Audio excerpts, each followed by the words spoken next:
What's up, guys? We are back. Fitness Profit Multiplier, Anthony and Jimmy. Today, we're going to be discussing 3 business hacks that are better than any business book you've read because we are gym owners, for gym owners, by gym owners. We have actually done these things to get our gyms to multiple locations and 7 figures and beyond. So this is going to be better than any business book that you have ever read. So first thing, we're going to get right into it. We're not wasting any time today. No fluff. Number 1 is you got to stop with the shiny object syndrome. Guys, this is a real thing. I've heard so many people talk about it, but no one talks about it this much. You get your gym to a certain level, right? Let's say, and I'm talking about beyond like that level 1 or level 2 where you're doing everything. Now you kind of have some staff and you're excited to kind of like pull yourself out of the day-to-day, right? So that happens specifically around the time when you are not training on the floor. Once you get out of that role of training on the floor, you do have a lot more time on your hands. So what happens during that time? Well, you start getting shiny object syndrome because now you're not actually training people on the floor and you have all this other time and you're investing time in marketing and sales now, but you have a little more time. So what do you start doing? You start looking for a different opportunity. Maybe now you're starting to make a little bit of money. So you're like, where can I invest my money? Maybe you go and get an Airbnb, or you want to start another business, another side hustle, and you want to, maybe I'll bring supplements to the gym, or I'll start a kids program here. Or shiny object syndrome, the things that you could think of right now, because before your role was training the client and you were there and your job was to show up every day and consistently be training the clients. And then once that kind of goes away from you and now you're focusing on the sales, if you don't have any new leads coming in and you did all your follow-up for the day, you're kind of sitting there like, well, I feel like I could be doing more. So you start thinking of other things to do. Well, how can I make more money? Should I start an online component? Should I do this? Should I start a nutrition program? Shiny object syndrome will kill you. It will kill your business. It will hurt your business because it's going to stunt the growth of your business. It is. Now think about it.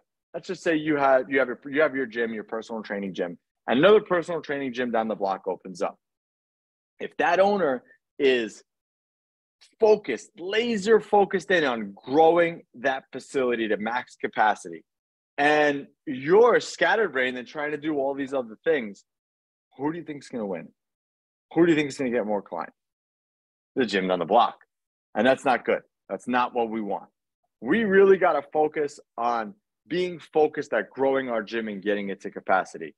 You should not be taking your foot off the gas when it comes to growing your gym. Should not. Stop getting shiny object syndrome. And it gets harder as the levels kind of go up. Like right now, Jimmy and I are really removed from our business. And we probably spend a minimal amount of time working on our business, right? And a very minimal time working in the business, right? We work on the business more at this stage. But now we're at the stage where we can actually start another venture, which is what we're doing right now, helping gym owners just like you get to 7 figures and scale and have more freedom and more time with their family. But it wasn't until we got to that level, and we've been doing this for 6 to 8 years. And that's what it took to get us to this level. So if in the beginning, when I first started, if I wanted to go and do a podcast and go and do, a supplement line and an online program and this and that and all these other things, that's not going to be good and not going to be conducive to growing my gym and getting it to the point where it really doesn't need me anymore. So that's the first business hack. The second business hack, now I say this with a caveat, the second business hack is you need a day to unplug. I'll let that sink in. You need a day to unplug. Your gym should be closed at least 1 day a week. And the reason why I say the gym should be closed 1 day a week is because, and I'll give you an example. In my case, in Jimmy's case also, we're both closed on Sundays. So by us being closed on Sundays, it really is a big relief. It gives the staff a day off, but it also gives my mind a day off too. Because even on the days when I'm not in the gym, like I said, I barely in the gym at this point. Maybe I go in once or twice a week. But even if the gym is still open, it's still on my mind. Wonder what's going on over there. I hope everything's good. Is the gym clean? Like those kind of thoughts kind of still pass through your mind, right? But when you're closed, you don't got to worry about that. And I suggest having a full day to decompress and just get away. Don't check email. Don't check your phone. Don't read any business development books. Don't listen to any podcasts. Just totally unplug. It's very similar to working out. You know, you can work out 6-7 days in a row, but a good day off always goes a long way because it's going to make you more relaxed. It's going to help you to unwind, and it's really going to help you to be motivated and excited to hit it hard on Monday. So usually it's very hard to turn off. I will tell you that. I will be honest with you guys. It's very hard to turn off. It's very hard to flip that switch and say, all right, I'm not going to do anything today. So usually if I got a fleeting thought in my mind about something, let's say I'm doing something, and this is what usually happens on the off day. I'm out with the kids or whatever, or I see something, we're out somewhere, and I see something that resonates with the gym. It's a really good idea. I just set a reminder in my phone. Let's say I saw a sign somewhere and I like the logo on the sign, or I like something in particular. I would literally take a picture of it, put it in my phone as a reminder and say, hey, copy this. And then I would just set a reminder for Monday and do it on Monday. So this way I didn't lose that opportunity that I saw outside, but I still am rested. So you got to take a day off to rest and recuperate. And again, because it's not easy what we do, guys. We deal with people all the time. We have probably one of the worst jobs when it comes to dealing with people, in the sense there's so many things that can derail a client.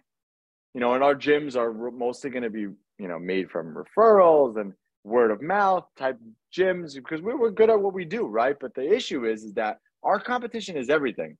Our competition is not just another gym. Our competition is Orange Theory, just another gym,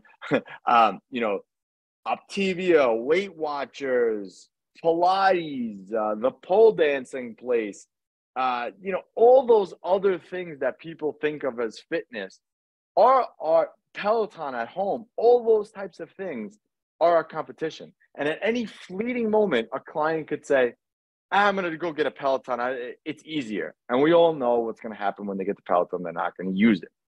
But just having that time to decompress from all the daily things that we deal with really can go a long way. All right.